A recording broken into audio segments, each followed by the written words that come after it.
Brand new details on the horrific murders of these two children. Police right now telling us this little boy and girl were killed today by their own mother. RTV6's Eric Cox has been following this story since we brought it to you as breaking news during Good Morning America today.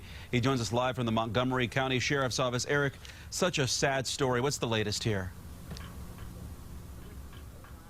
Yeah, good afternoon, Mark. Truly a tragedy. And Darlington's a very small town with a population just over 800 people. So you can imagine that when news first broke of these kids being killed, it was a complete shock to everyone I've talked to. Now, Montgomery County Sheriff's deputies say that it was around 4:30 this morning when 30-year-old Brandy Worley called 911 telling them, and I quote, "I just stabbed myself and killed my two children." So imagine just being the operator on the other line of that call. And just moments later, officers rushed out to the 200 block of Madison Street. It was there that they found Worley's children, 7-year-old Tyler Worley and his little sister, 3-year-old Charlie, laying dead in their own bedroom.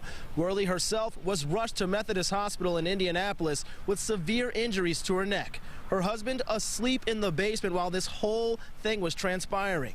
Detectives are now digging deeper, trying to find a motive for these murders. They say there were no prior calls or disturbances to this home, nor does Worley have an arrest record.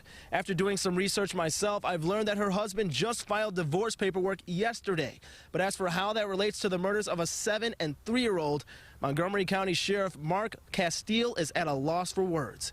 Here's an emotional snippet from a press conference held here just a couple hours ago. I can't imagine the pain and the grief that these families are experiencing this morning.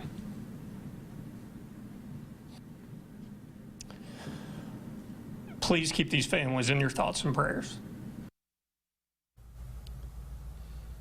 And his long pause speaks volumes as to how this community's reacting to this tragic case, Mark. And as for what's next, Sheriff Mark Castile tells me that autopsies will be performed on both of the children's bodies around 10 o'clock tomorrow morning. And those results should bring about a lot of answers to questions we currently have, because the sheriff didn't mention how the children died. Now, we know that Worley stabbed herself, but we don't know what happened to those children, what she did to them.